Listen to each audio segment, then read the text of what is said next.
اللہ رب العزت نے فرمایا ان الذین یخشون ربهم بالغیب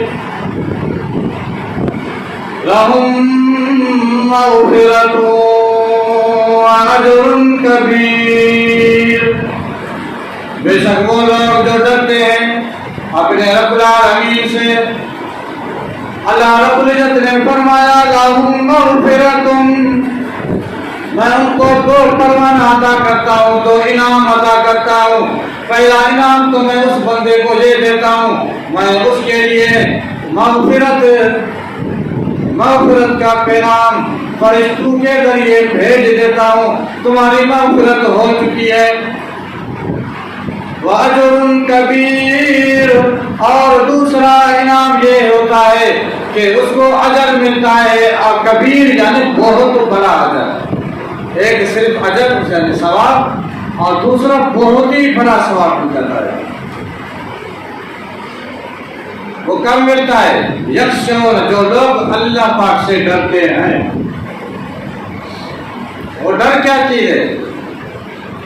میں راستے سے جا رہا ہوں، راستے میں مجھے کچھ پیسے ملے، راستے میں مجھے موبائل ملی یا اور کوئی قیمتی زیور ملے، میں نے ادھر ادھر دیکھ کر کے کوئی نہیں دیکھ رہا، اٹھا کر کے جیب میں ڈالا، گویا کہ وہ چیز میں نے نہ دیکھی نہ اٹھائی. دوسرا بندہ اسی چیز کو پاتا ہے، اٹھا کر کے آ جاتا ہے، مسجد میں آ کر کے، اتاق میں آ کر کے، محلے میں آ کر کے اطلاع کرواتا ہے، اعلان کرواتا ہے، جماعت نماز پڑھنے کے بعد جماعت سے ملاقات کرتا ہے، میں نے یہ چیز پائی ہے، مجھے ملی ہے، اگر کسی بھائی کے تو مجھ سے لے لے، کیونکہ یہ میرے پاس امانت ہے. کیونکہ اس کی دل میں کیا تھا؟ ڈر تھا. بیٹا ہے، کہتا ہے ابو مجھے نہیں دیکھ رہا، آج ابو گھر پہ موجود نہیں ہے، آج میں نماز بھی نہیں جاؤں. کیونکہ اس کے دل میں ڈر ابو کا تو ہے، بھائی بڑے بھائی کا تو ڈر ہے، اور چاچو کا تو ڈر ہے، لیکن خدا پاک کا ڈر نہیں. اس لیے اللہ پاک نے فرمایا یخشون ربهم، جو اللہ پاک سے ڈرتے ہیں. اللہ پاک نے فرمایا بالغیب لهم مغفرۃ واجر کبیر، میں اس شخص کو روز قیامت دو انعام دوں گا. پہلا انعام اس کی مغفرت کا، دوسرا انعام اجر کبیر کا. اگر سیدھی بات کہیں کہ وہ بندہ جنتی ہے،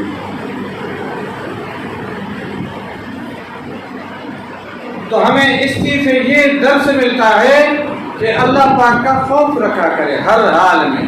نماز پڑھتے وقت، کھانا کھاتے وقت، عبادت کرتے وقت، اپنی روزی کرتے وقت، کاروبار چلاتے وقت اللہ پاک تمہارے ہاں موجود ہیں. سانس کی جو رگ ہے اس سے بھی اللہ پاک کی ذات قریب ہے. ایسا غلط کام مت کرنا، یوں مت سوچنا کہ لوگ دیکھ رہے ہیں. نہیں، لوگ 100 بار دیکھیں، لوگ تمہارے اوپر چند کریں گے، ایک دن، ہفتہ، 6 ماہ، سال بعد ہر بندہ یہ بات بھول جاتا ہے. لیکن اللہ رب العزت کی ذات سے ڈرا کرے، جو کام کرے اللہ رب العزت کو حاضر ناظر سمجھ کر وہ کام کیا کرے. سیدنا آدم علیہ السلام نے بھی اللہ کی یہاں رضامندی کے خاطر کتنا رویا تھا. وَقُلْنَا يَا آدَمُ اسْكُنْ أَنْتَ وَزَوْجُكَ الْجَنَّةَ وَكُلَا مِنْهَا رَغَدًا حَيْثُ شِئْتُمَا وَلَا تَقْرَبَا هَٰذِهِ الشَّجَرَةَ، اے آدم لا تقربا، نزدیک مت جانا، هَٰذِهِ الشَّجَرَةَ، اس درخت پہ، اس پودے پہ کہ نزدیک مت جانا. لیکن بھول ہو گئی، شیطان نے محنت کر دی، سیدنا آدم علیہ السلام سے بھول ہو گئی. ہاں اللہ پاک بھی یہی چاہتے تھے، یہ کائنات جو بنانی تھی. سیدنا آدم علیہ السلام بھول نہ کرتے تو دنیا کی زمین پہ نہیں آتے. سیدنا آدم زمین پہ نہ آتے تو کائنات ہی نہ بنتی. یہ نظام اللہ پاک کو لانا تھا، بھول ہونی تھی. محبوب مصطفیٰ